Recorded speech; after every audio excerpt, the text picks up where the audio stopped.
做人唔使咁驚嘅，因為你自己腦裏面所有嘅恐懼咧，有86.5%咧，其實都係唔會發生嘅。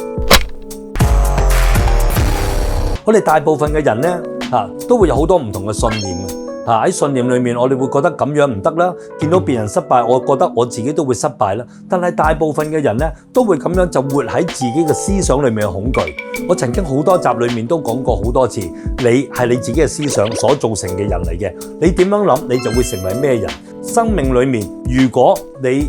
要不停咁樣去同自己去講一啲自我限制嘅，你自己設定嘅一啲恐懼說話，我唔得啦，人哋話我唔得，我又覺得唔得啦，甚至乎無啦啦冇咁多障礙，你就去諗障礙嘅話，咁你就好大件事。只要你改變自己嘅說話對話嘅話咧，其實你好多嘅恐懼都可以變成一啲正面嘅動力嘅。咁究竟我哋應該去正面面對問題啊，定係恐懼咁樣從來冇行動呢？